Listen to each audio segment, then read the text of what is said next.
Passage. Bonjour à tous, bienvenue sur la chaîne des petits passages. Vous l'avez sûrement entendu, même dans les médias mainstream, de plus en plus, eux en parlent aussi, de risques dans les prochaines semaines, de pénurie alimentaire, d'inflation. On commence déjà à le voir pour certains produits. Et puis également de possibles coupures d'électricité l'hiver prochain.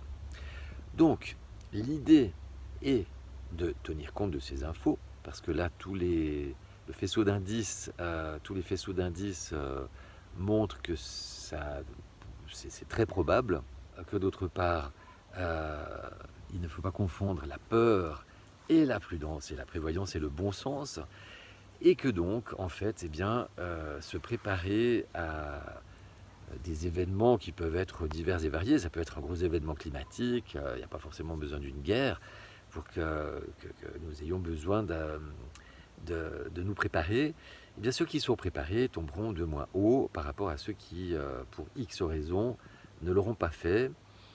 Et c'est pour ça que j'ai eu envie de faire une série de vidéos que j'ai envie d'appeler Se préparer sans paniquer, parce que la panique n'est pas du tout salutaire. Et en général, quand on panique, c'est qu'on a trop attendu et que voilà, c'est le stress qui nous fait paniquer. Donc, autant se préparer. Alors aujourd'hui, eh bien, j'ai envie de vous parler de petites astuces en fait qui pourront toujours servir. Donc, c'est joindre l'utile à l'agréable. Et aujourd'hui, j'ai envie de commencer par quelque chose de très simple. J'ai envie de vous donner 5 astuces par rapport à l'économie d'eau. Parce que c'est vrai qu'il peut y avoir des coupures d'électricité, mais il peut y avoir également, à un moment donné, des coupures d'eau pour différentes raisons, ou une pollution de l'eau qui fait qu'elle ne sera plus potable. Donc, j'ai pris comme exemple aujourd'hui 5 astuces pour la vaisselle. Donc, la première, c'est tout simplement déjà quelque chose de basique, c'est de faire la vaisselle si vraiment nécessaire. Par exemple, les verres, on n'est pas obligé de laver à chaque fois un verre. On peut le garder par exemple pendant toute la journée. Les tasses, c'est la même chose. La vaisselle, la faire vraiment après le repas, parce que plus on attend, plus la nourriture sèche et colle, et il sera difficile après de l'enlever.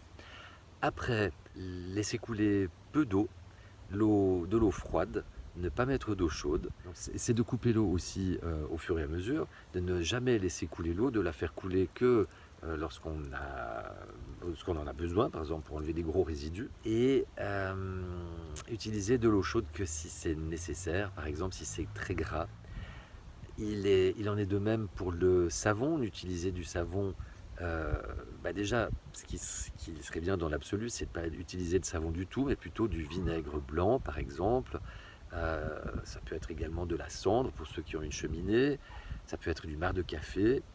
Le savon n'est pas forcément indispensable, c'est surtout la publicité qui nous l'a fait croire. Si toutefois vous estimez nécessaire, parce que j'entends beaucoup de gens autour de moi me dire oui, mais quand c'est très gras, quand même, le vinaigre ça suffit pas. Alors mettez un peu de savon, préférez un savon naturel, biodégradable, plutôt qu'un savon acheté en grande surface.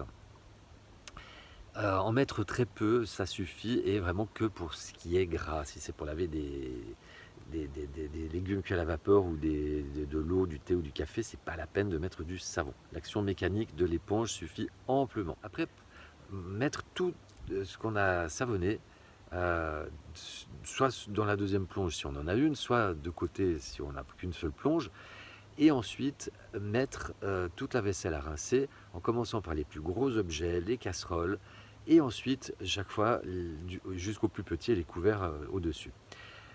Ensuite, pour le rinçage, pareil, utilisez de l'eau froide, et au lieu de laisser couler l'eau en permanence, vous laissez couler l'eau uniquement au moment de rincer par exemple les couverts. Hop hop hop, vous les rincez, vous coupez l'eau, vous les posez dans l'égouttoir. Après, pareil, vous prenez une tasse, vous rouvrez l'eau sans l'ouvrir trop fort, ça sert à rien. Vous rincez votre tasse, vous coupez l'eau, vous le posez dans l'égouttoir, et ainsi de suite. Et vous allez voir, vous allez vous habituer à utiliser beaucoup moins d'eau, et surtout vous allez vous habituer à utiliser de l'eau froide et très peu de savon. Alors ça, ce sont des gestes qui sont de toute façon très importants pour respecter la nature et l'environnement, mais c'est également, vous sera utile de vous habituer ainsi, s'il y a tout d'un coup des pénuries de chauffage, l'eau ne sera plus chauffée, et s'il y a besoin de rationner l'eau, par exemple, si vous n'avez qu'un bidon pour faire votre vaisselle, vous serez plus à l'aise à la faire avec un filet d'eau que si vous vous êtes habitué toujours à faire couler l'eau à grande eau. En plus de ça, si vous payez l'eau, parce qu'en général elle est toujours payante, même quand elle est dans les charges, si vous êtes locataire, si moins les locataires utilisent d'eau, moins les charges pour tous les locataires seront importantes. Et si vous les payez vous-même, les charges, de fait, elles seront réduites. En termes d'électricité pour chauffer l'eau ou le gaz, et en termes d'eau aussi. Voilà, donc vous voyez, simplement en mettant à l'épreuve toutes ces petites mesures toutes simples, vous allez déjà agir sur 3 endroits: votre porte-monnaie, l'écologie, et puis vous préparer aussi à des situations un peu plus basiques. Voilà, donc je vous invite à essayer ces petites astuces, à laisser des commentaires, hein, échangeons pour que ce soit beaucoup plus riche. Si cette vidéo vous a semblé pertinente, n'hésitez pas à la partager autour de vous. Je vous invite aussi à vous abonner à la chaîne et aux notifications avec la petite cloche, à mettre des j'aime, et puis si vous souhaitez soutenir la chaîne, j'ai mis un lien d'une cagnotte dans la description. Voilà, merci de votre attention, je vous dis à tout bientôt, prenez soin de vous, je vous aime.